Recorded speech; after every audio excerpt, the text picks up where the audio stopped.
नमस्कार, आप सभी लोगों का स्वागत है हमारे आज के खास प्रोग्राम में। प्रिय दर्शकों, आज के इस वीडियो के माध्यम से हम लोग चर्चा करेंगे राहु और केतु के गोचरीय परिवर्तन के बारे में।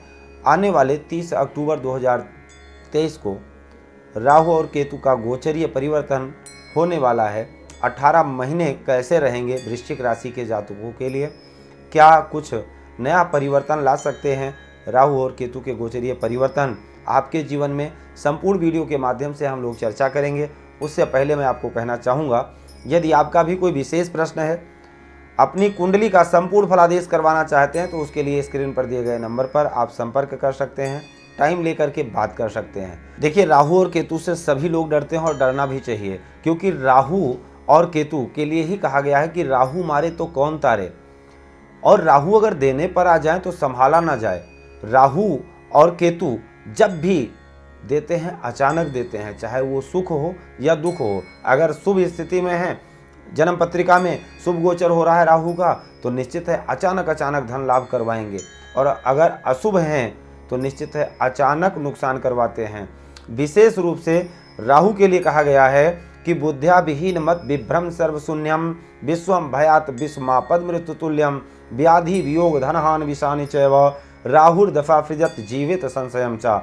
राहु जब खराब होते हैं तो बुद्धि को भ्रष्ट कर देते हैं, अपनों से वियोग करवाते हैं, धन हानि करवाते हैं, स्वास्थ्य पीड़ा देते हैं, आदि इत्यादि नाना प्रकार के कष्ट देते हैं। और दूसरे नंबर पर संगति, बुरी संगति में ले जाते हैं, बुरे कृत्य करवाते हैं, मांसाहार, नशा करना, जुआ खेलना आदि इत्यादि, ये राहु के कर्म हैं। अगर राहु अशुभ होंगे तो निश्चित है नशे का शिकार बना देंगे, जुआड़ी बना देंगे, शराबी बना देंगे, या फिर कुसंगति में ले जाएंगे, व्यक्ति संसर्ग में पड़ जाता है अन्यत्र।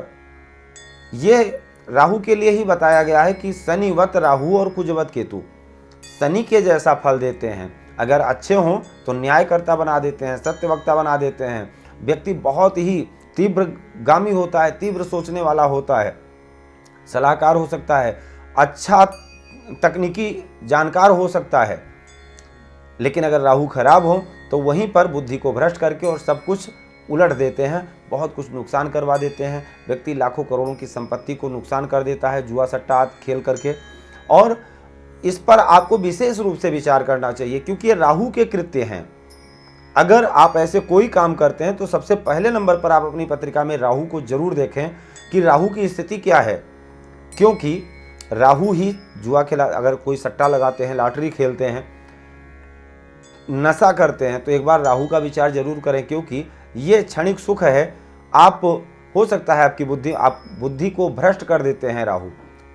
जहां नुकसान होने वाला होगा, लगेगा आपको फायदा होने वाला है, और वहां नुकसान कर लेंगे। जो आपके अपने हैं वो पराये नजर आएंगे, उनकी बातें समझ में नहीं आएगी, और जो नुकसान करने वाले हैं, जो आपके विरोधी हैं, वो आपके अपने लगेंगे। इसलिए राहु को समझना है। ये राहु और केतु हमेशा वक्र अवस्था में चलते हैं, इनका अपनी कोई राशि नहीं है, अपना कोई घर नहीं है।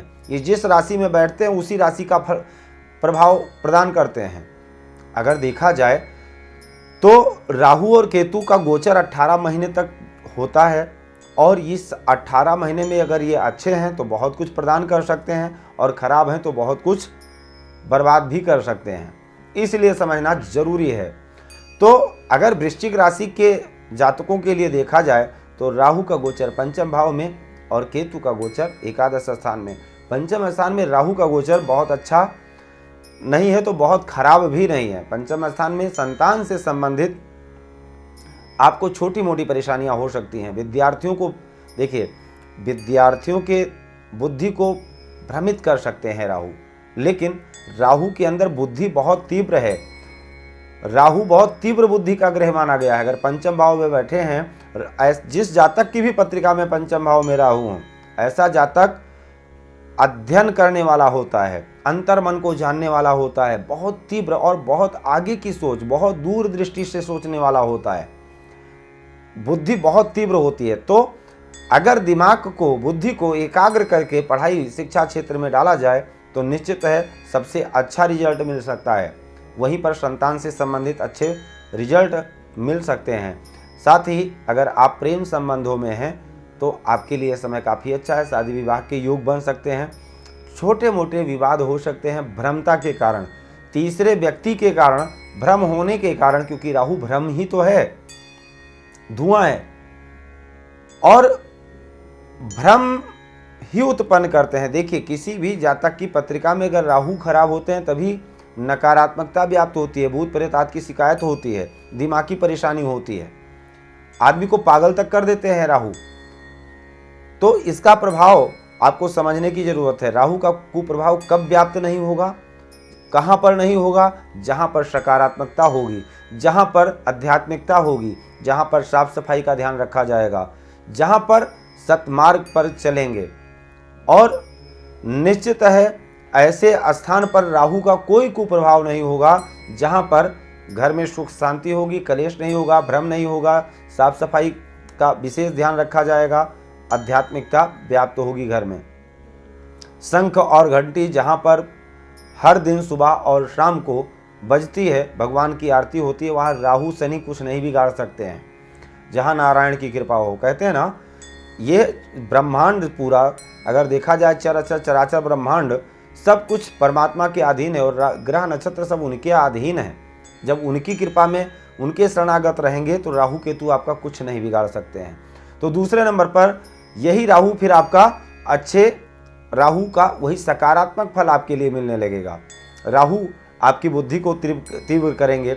आप परिवार के लिए, अपनों के लिए बहुत अच्छा सोच करके जो आपकी बुद्धि है उसको सही दिशा में ले जा करके और अच्छे लाभ प्राप्त कर सकते हैं, अच्छा व्यापार कर सकते हैं, कुछ अच्छा बना करके परिवार को दे सकते हैं।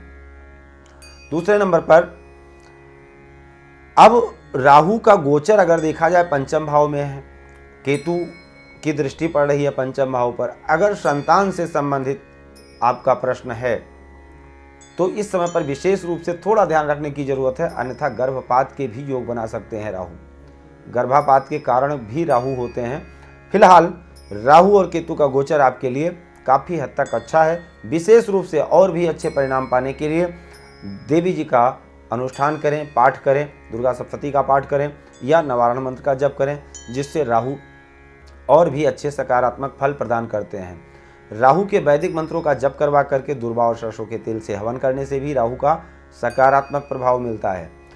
सेंट चंदन का इत्र भगवान को लगाएं, वही प्रसाद रूप से आप अपने भी लगाएं। प्रतिदिन नाखून, कपड़े, बाल आदि इत्यादि साफ होने चाहिए। मछलियों को दाना खिलाएं, इससे भी राहु का सकारात्मक फल मिलता है। तो आज के लिए सिर्फ इतना ही। आप सभी लोगों का बहुत बहुत धन्यवाद। जय सिया राम।